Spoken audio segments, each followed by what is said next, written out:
to another edition of Weekly Digest, a government information agency program that keeps you informed on what the administration has been doing that will create a better environment for citizens. I'm your host, Ursula Randayal. Thank you for joining us. In this week's presentation for the period October 26 to November 1, Guyana secures regional top spots in CSEC awards, security concerns of the hinterland to be addressed, and more new schools for Guyana's children. The details of these features and more when the Weekly Digest returns.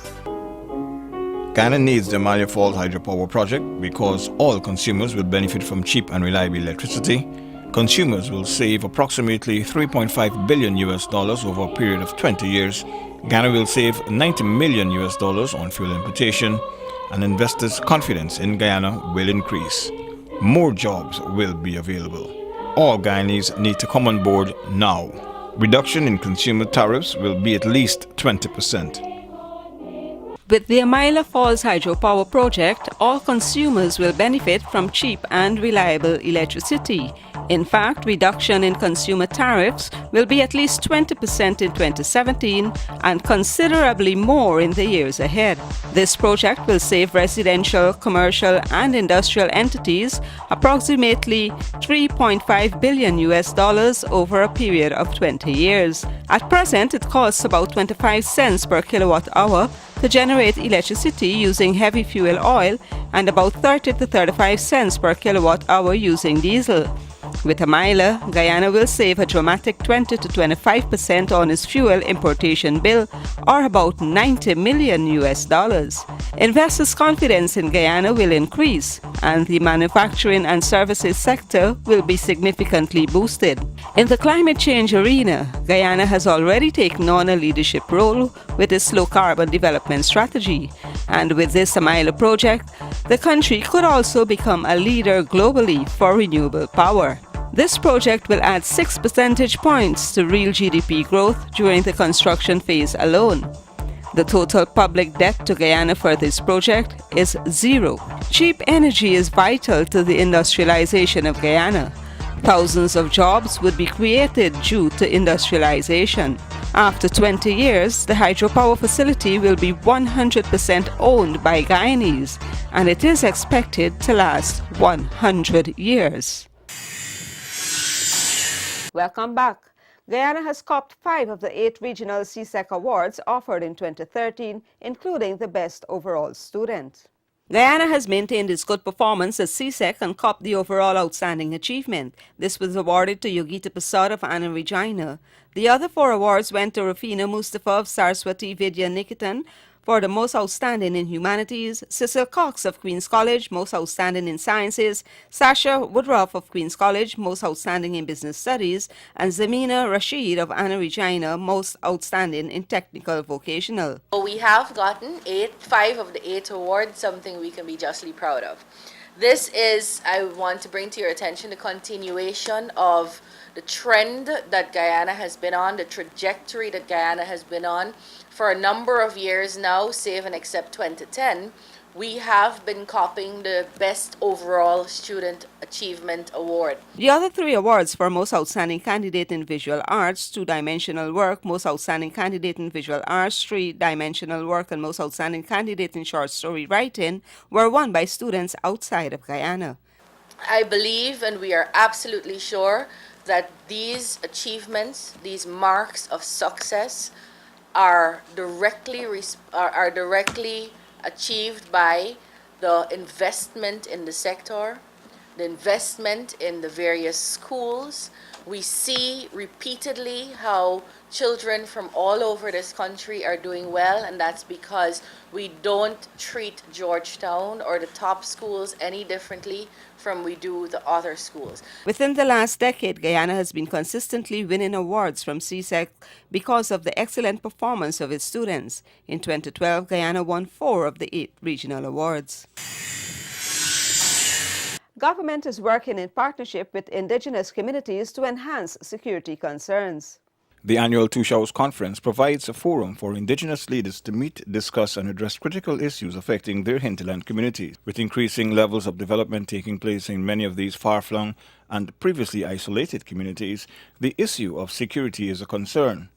On day 3 of the conference, this issue was the focus of an interactive session conducted by senior officers of the Guyana Police Force. The legal expectations of the community leaders were outlined, and the statutes defining their various roles and duties were also explained. The conclusion of the session saw 100 community leaders, including Tushals and senior village council members, being sworn in as rural constables and supernumerary ranks. I will, to the best of my skill and knowledge, discharge all the duties of my office faithfully, according to law. So help me God. Thank you very much. You have just taken the oath of office. A few minutes ago, you were all civilian. And the minute you have taken this oath, your whole life has been transformed. You've just given the powers of a rural constable. Congratulations. The need for communities to work in partnership with law enforcement agencies and government to ensure the security of the residents was welcomed and appreciated by all the stakeholders. 2 new schools have been added to the education sector as government seeks to create a more conducive learning environment. The Education Ministry has recognized the role of early childhood education, and in this regard, the Ministry, along with the Basic Needs Trust Fund, commissioned the Bedford-Wacton and Diamond Nursery schools at the cost of $64.5 million each. Delivering, maintaining and delivering existing services, investing in social services, education, health, constructing, rehabilitating and maintaining community roads, and everybody correctly, legitimately wants their roads to be fixed, their drains to be dug, water to be delivered in their yards, electricity to be reliable and as affordable as possible. And every year, indeed every day, those choices are made by government. But there's been, in this government's policy choices, one constant and consistent trend, theme, that I believe has made itself clear over the years. And that constant, reflected in this government's policy choices, is that there is no investment more important than investment in our country's people. Each school has an auditorium, stage, kitchen, head teacher's office, sanitary facilities, and several classrooms. We are very pleased that you have shown this kind of interest. We believe that once we sustain this good partnership between the government and you and this school, your children will be the best nursery children they can be. While nursery education is compulsory and children can start school from grade 1, but because of the facilities and teacher availability, they have been attending school. The Ministry of Natural Resources and other stakeholders have reiterated zero tolerance for illegal and unsustainable mining practices. Amerindian leaders got a chance to highlight some of the burning issues in their communities as it relates to mining and logging on the 4th day of the National Tushals Council meeting. The North Rapanui wetlands.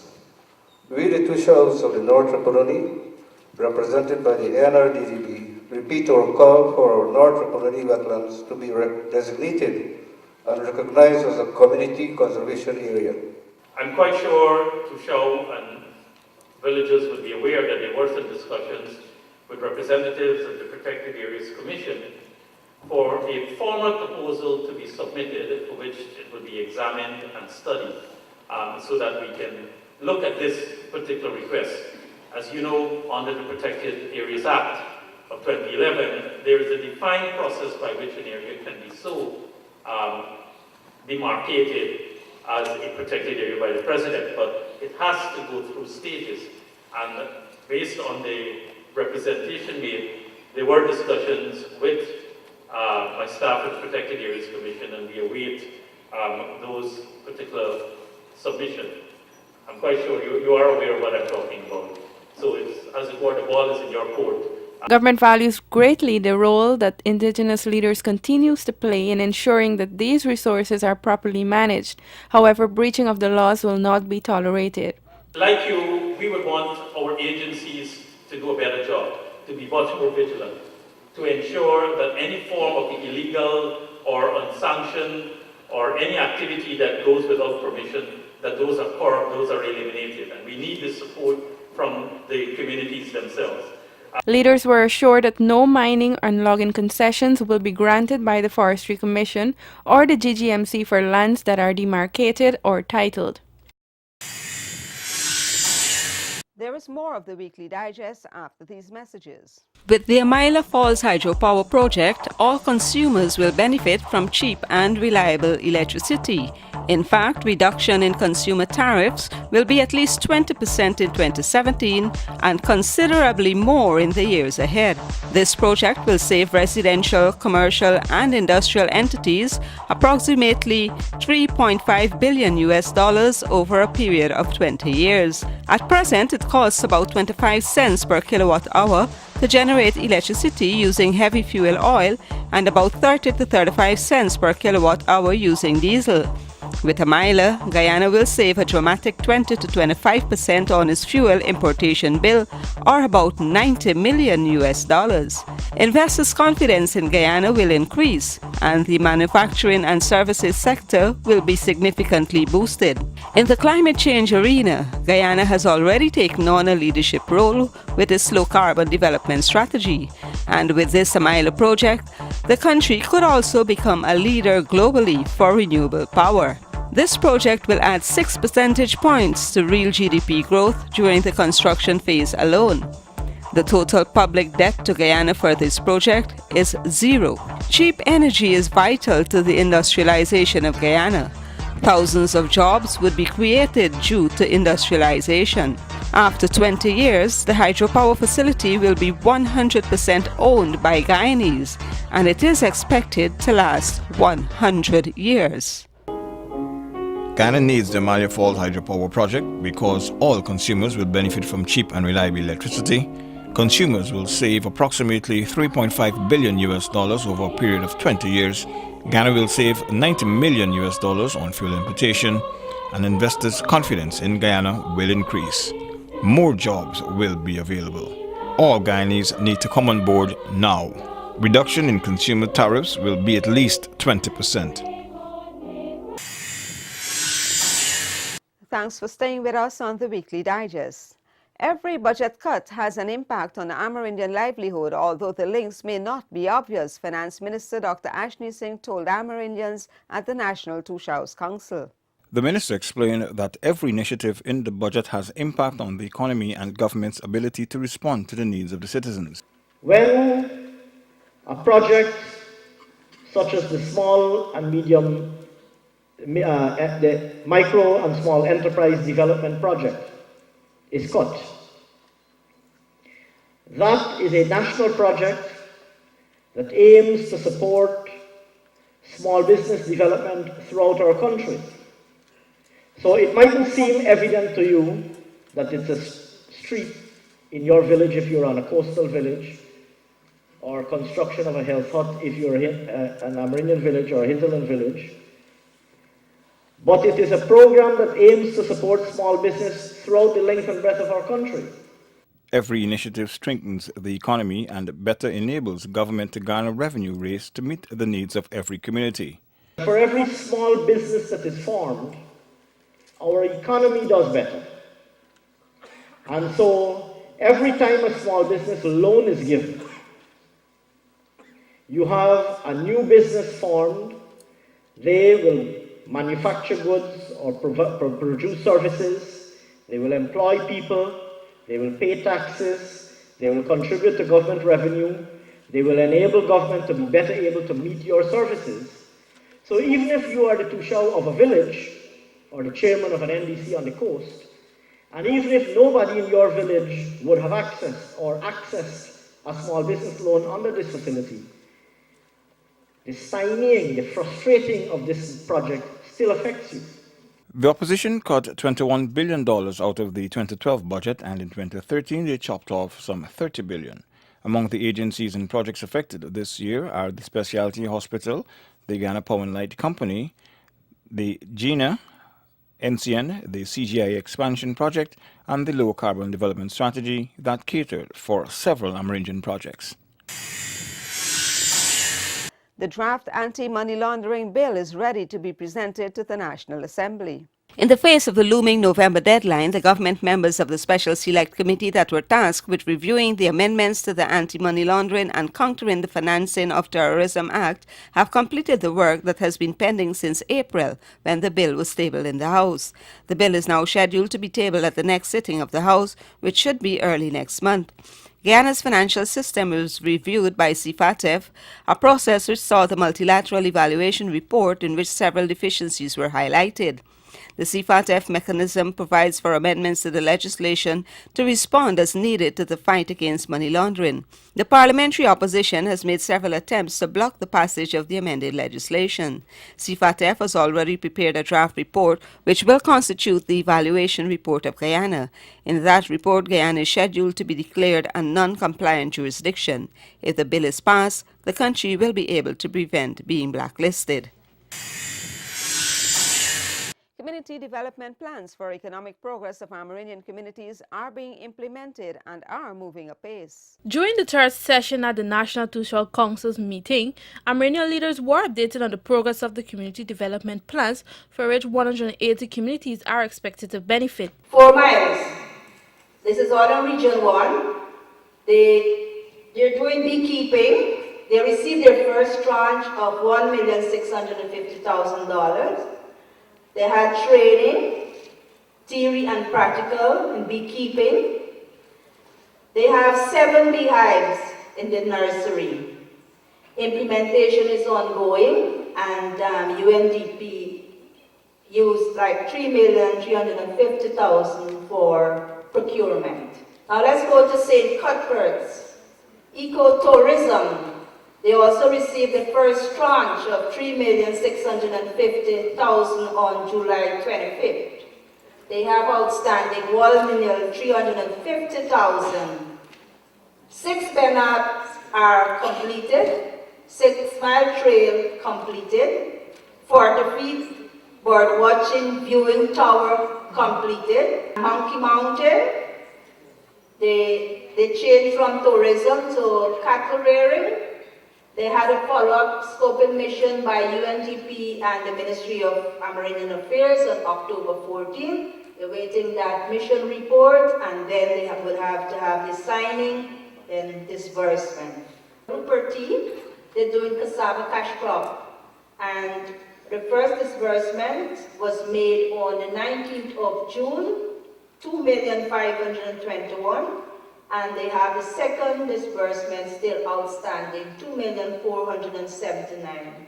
The processing facility is completed, 2 acres of land cleared, fencing and installation of water system at processing facility in progress.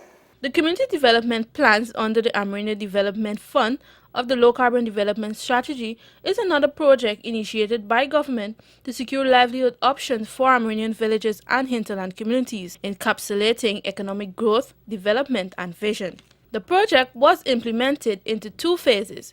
In the first phase, now ongoing, 27 communities are being provided with funds of up to $5 million. On behalf of my village, I want to thank the Ministry of Amerindian Affairs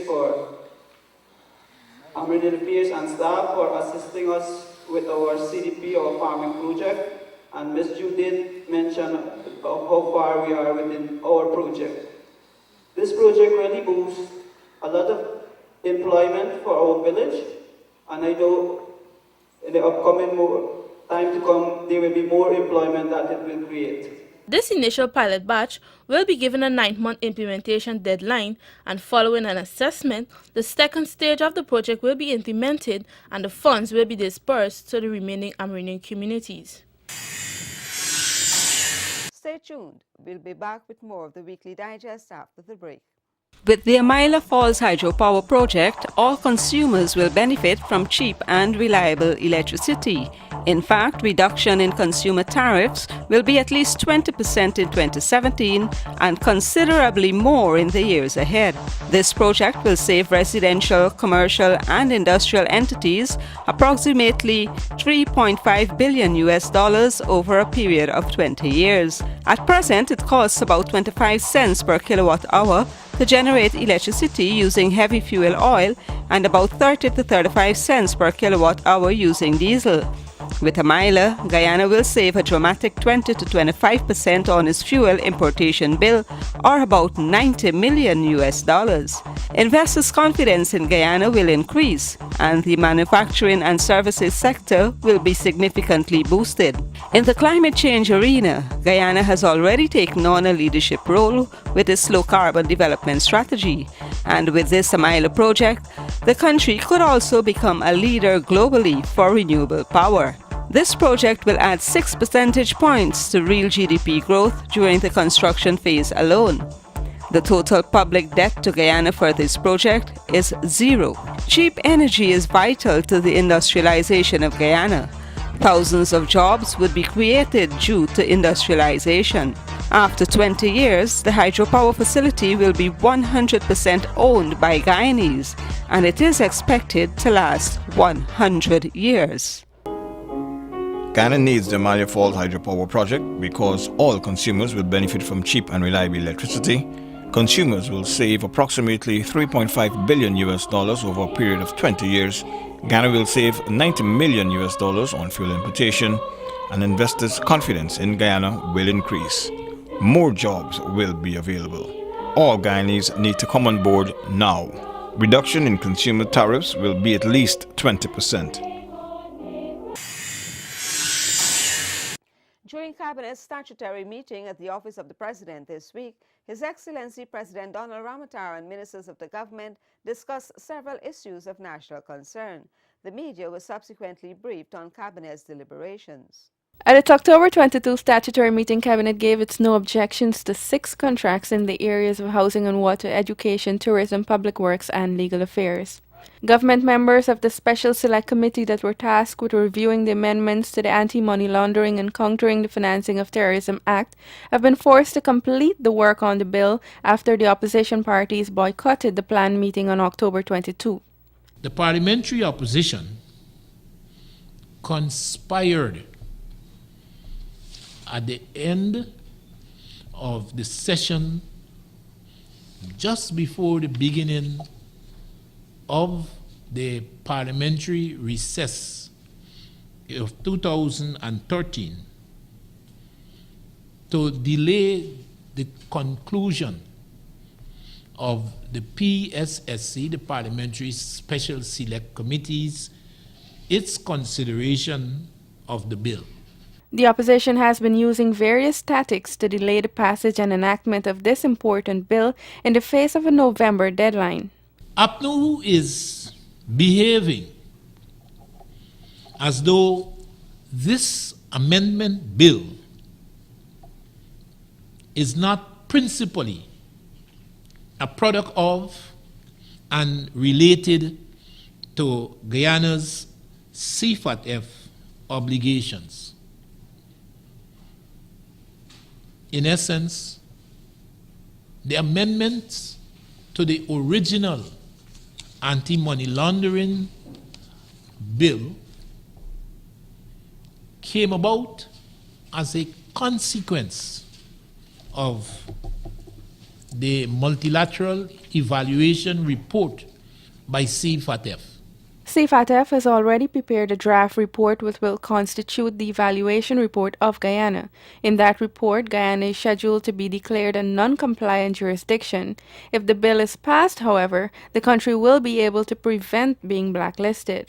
Meanwhile, the government is reminding professional bodies for the need for them to remain objective and professional in their actions and public pronouncements. The legal profession stands out with its deficiencies. In the face of a disturbing breach of ethics by a prominent member of the profession, their silence, that is the silence of the professional bodies, and their disavowal of any professional concern in this matter, indeed speaks wonders. And with those features, we have come to the end of this edition of Weekly Digest. But before we go, here's a recap of the highlights. Guyana secures regional top spots in CSEC Awards. Security concerns of the hinterland to be addressed, and more new schools for Guyana's children. Please note that Weekly Digest and other government information can be found on our website, www.gina.gov.gy, or you can send us your comments and suggestions at gina@gina.gov.gy. Join us again next week as we highlight more of government's programs and policies which are enhancing the lives of Guyanese. I'm Ursula Ramdayal. Do have a safe week ahead. Goodbye.